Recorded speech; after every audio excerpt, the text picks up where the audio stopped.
Welcome to Team FastEddy and HPIBajaTutorials.com. Today we're going to show you how to install the threshold VCC Rezzis and how to fill and bleed them properly to make sure that there's no air in the lines. It's a fairly simple process, but it is procedural and you do have to follow it step by step. The only thing that I have to mention about the process on these is that if you think you're not going to get dirty and messy, think again. You're going to need a lot of paper towels and you're going to want to cover your work area up very well, because we have not found a way, or at least I haven't found a way, to do this without making a big mess. So just be forewarned on that. The first thing that we're going to want to do is to go ahead and get your SS shock, and we're going to need to remove the cap from the top.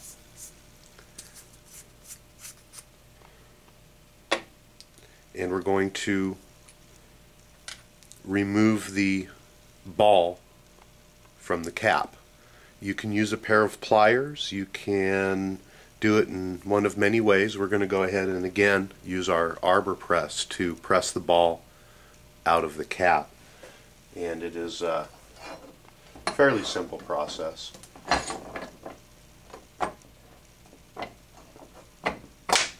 But we just want to get the ball out of the cap.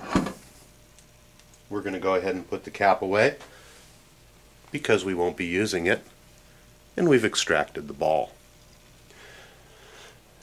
The next step is going to be to put the ball into the threshold Rezzi cap, and it's held in with some seals, and it's a very tight fit, and it's not something you can just easily get in, so he has included a tool to use. And the tool comes in your kit. It looks like this. There's a flat end and then an end with a little recess in it. You're also going to need to go through your workbench or through your toolboxes and find a little screw. And that screw has to be able to go through the ball. And we're going to go ahead and set that through the hole in the cap, just like so.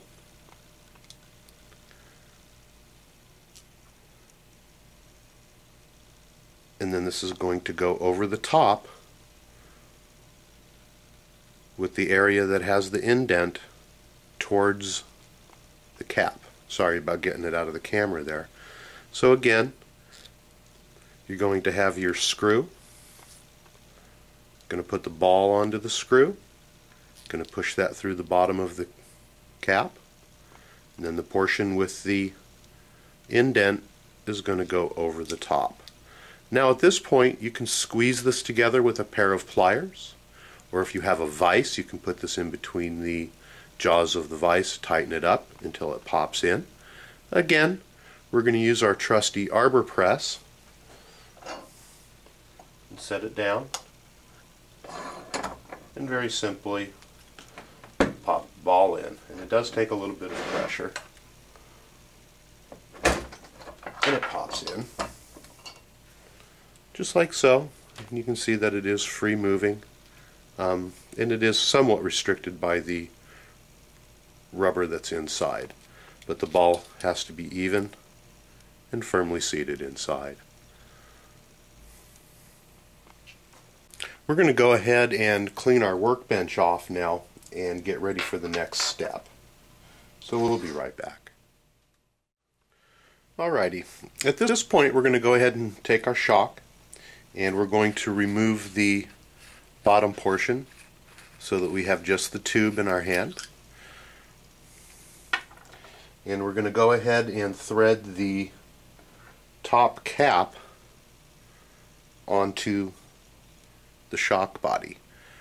Inside you're going to see that there is a little rubber gasket. It's actually a big rubber gasket, and we're only going to want to tighten this hand tight so that we don't pop that gasket out or tear it or rip it.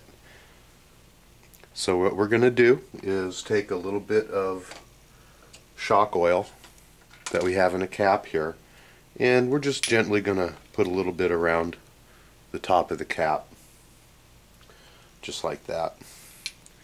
And then we're going to go ahead and thread the shock body into the cap till it goes all the way down. Just move my ring out of the way here a little bit. You're going to feel it touch. Just with your hands, you're not going to want to use any tools on this. Go ahead and tighten it up fairly tight with your hands, and it doesn't need to be any tighter than that. You're also going to want to peer down into the tube and make sure that that gasket is still fully seated and hasn't puckered in or bulged out in any way. So go ahead and peek in there. You might want to use a little flashlight and make sure that that gasket inside is still seated where it should be. At this point, we're going to go ahead and take the end cap off of the reservoir, and it should just be on there hand tight. If it's not, and you need to use a wrench, you can use it on the top portion around the cap to go ahead and get it off. And it's a really good time to go ahead and inspect the seal and make sure that it is firmly seated into the cap where it belongs. Make sure it sits all the way down and is flat on the inside. Now, if you take a look on the inside of your shock, you're going to see some threads that are along the inside. And as you look down, you'll see that the threads end. What we want to do is use some rubber bands or some tape, and you're going to want to tape these two units together so that the top of the reservoir here is somewhat even with where the threads end inside of the tube. And if you can't see that, a good marker is the top of the little indentation here. So you'll want to mount this just like so. And you're just going to temporarily mount it.